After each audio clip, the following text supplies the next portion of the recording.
Pourquoi est-ce qu'il faut ouvrir un plan épargne retraite aujourd'hui pour améliorer sa retraite?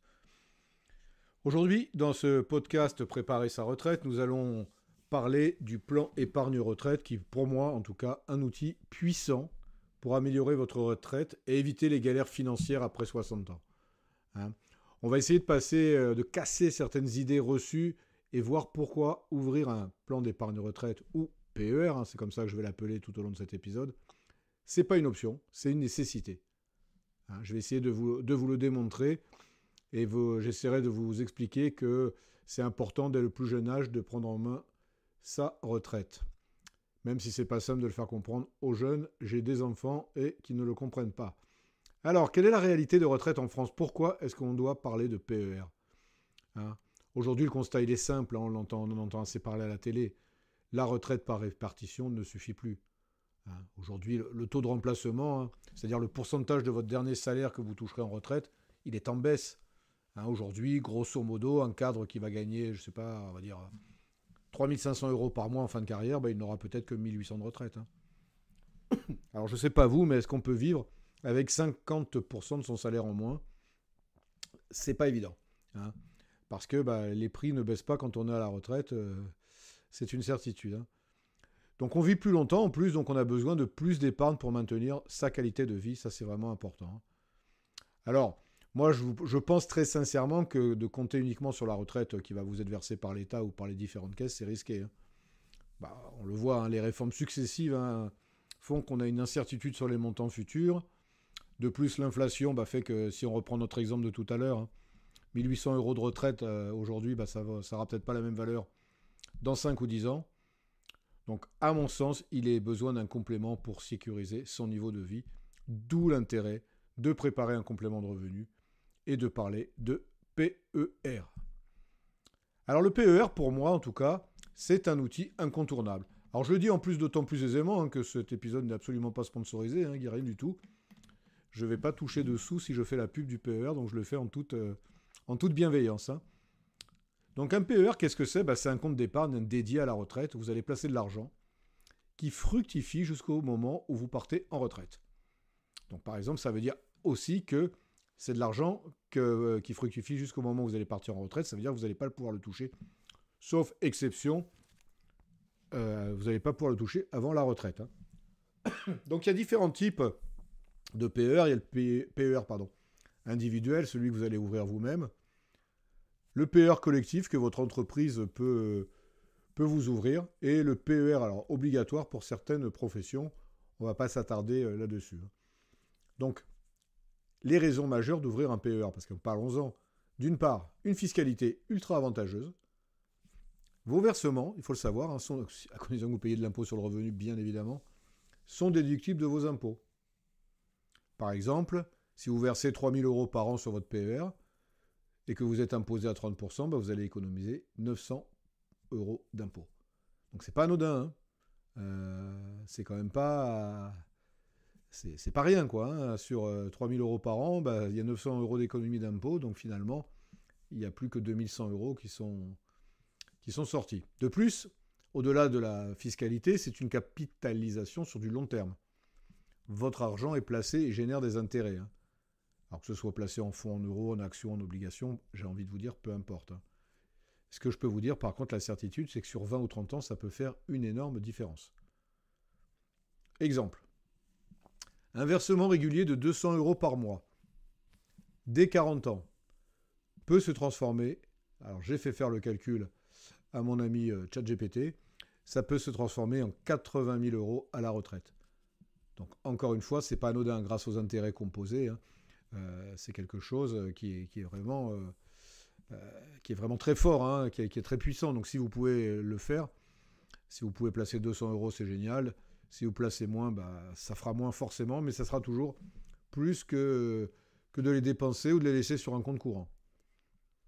Donc une sortie souple et avantageuse, contrairement aux idées reçues, on peut récupérer l'argent de plusieurs façons, en capital, en rente ou un mix des deux. Donc ça, c'est vous qui le déciderez au moment de la sortie. Et possibilité quand même de débloquer l'argent en cas de coup dur. Donc ça va être achat de résidence principale, invalidité, fin de droit au chômage, ce genre de situation un petit peu extrême. Donc vous voyez que le PER, c'est un excellent levier pour préparer sa retraite. Mais la clé, c'est de s'y prendre le plus tôt possible, bien évidemment. Alors quand et comment ouvrir un PER? Et à quel âge commencer, hein, la question que je vous posais, que je vous disais, ce que je vous disais juste avant, le mieux c'est de s'y prendre le plus tôt possible. Plus vous allez commencer jeune, plus vous allez bénéficier de l'effet boule de neige des intérêts composés. Mais malgré tout, il n'est jamais trop tard, même à 50 ans, ouvrir un PER reste avantageux, hein, surtout pour les impôts, on l'a vu tout à l'heure. Moi, c'est mon cas, j'en ai ouvert 2, mais après 50 ans. Donc, comment choisir son PER? Alors, moi, encore une fois, j'ai aucune action nulle part, donc je vais être assez à l'aise. Moi, ce que je vous invite à faire, c'est surtout de regarder les frais, hein, qu'il y a au moment des versements, de la gestion, de l'arbitrage. Il faut vraiment regarder parce que, bien évidemment, que le PER, vous l'ouvriez chez une banque, une compagnie d'assurance, ils sont là aussi pour gagner quelques deniers. Hein, donc, n'imaginez pas que vous allez rien leur laisser. Hein. Moi, ce que je vous encourage également, c'est de diversifier les investissements, ne pas tout mettre en fonds euros, par exemple. Alors, c'est relativement sécurisé, mais ce n'est pas ce qui rapporte le plus. Et vérifier les options de sortie, que ce soit en capital ou en rente. Hein, vous voyez un petit peu comment ça peut être le plus avantageux pour vous. Alors, combien verser chaque mois? Ça va dépendre de votre revenu, de vos possibilités. Mais si, par exemple, si vous voulez, je sais pas, on va dire 1 000 € de plus à la retraite, il va falloir simuler combien de temps il faut mettre de côté. Hein. Donc ça, vous prenez un simulateur de retraite et il va vous faire ça très facilement. Encore une fois, moi je l'ai fait sur ChatGPT, donc il peut vous rendre ce même service. Hein. L'important, c'est la régularité. Hein. Il vaut mieux payer 100 € par mois sur 20 ans que 500 € par mois sur 5 ans. Parce que bien évidemment, vous l'avez compris, les intérêts composés fonctionnent à fond plus la durée est longue. Hein. Donc, voyez donc finalement, ce qui coûte le plus cher, c'est pas d'ouvrir un PER, mais c'est de ne pas en avoir, hein, ne serait-ce encore une fois que pour tout ce qui est relatif aux impôts. Hein. Donc si vous n'en ouvrez pas, c'est tout à fait votre droit, vous devrez peut-être travailler plus longtemps. Hein. Sans complément de retraite, vous risquez de devoir prolonger votre activité. Votre pouvoir d'achat va chuter, hein, vous l'avez bien compris. Hein. Hein, à la retraite, les dépenses ne diminuent pas tant que ça. Hein. Hein, au contraire, parce qu'on veut des loisirs, on veut voyager. On a souvent, malheureusement, des dépenses de santé plus importantes. Donc si on n'a pas cette épargne et ce complément de revenu, ça devient très compliqué. Hein. Et puis d'avoir un PER, c'est une épargne en général. Hein, c'est avoir une sécurité financière pour faire face aux imprévus de la vie. Hein. Donc, en clair, ne pas ouvrir un PER, c'est prendre le risque de subir sa retraite au lieu de la vivre pleinement. Donc, je récapitule. Si vous ouvrez un PER, vous paierez moins d'impôts, vous aurez de meilleurs revenus au moment de la retraite, d'autant plus que celle-ci, quand même, avec l'espérance de vie, peut être longue, hein, donc ça serait dommage de ne pas pouvoir en profiter. Par contre, il n'y a qu'une chose à faire, c'est à vous d'agir. Donc, renseignez-vous auprès de votre banque, de votre compagnie d'assurance. Vous pouvez aller sur Internet, il y a des entreprises privées, des startups qui proposent ça également. Renseignez-vous, simulez votre PR et surtout, n'attendez pas à 50, 10 ans.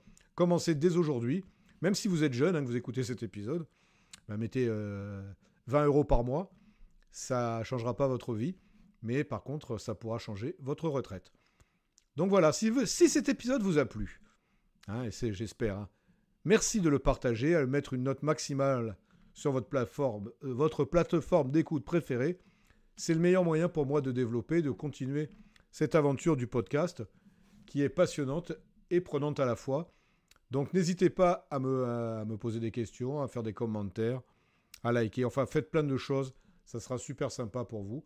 Pour moi, du moins surtout. Et même pour vous, vous verrez, ça vous fera plaisir. En attendant,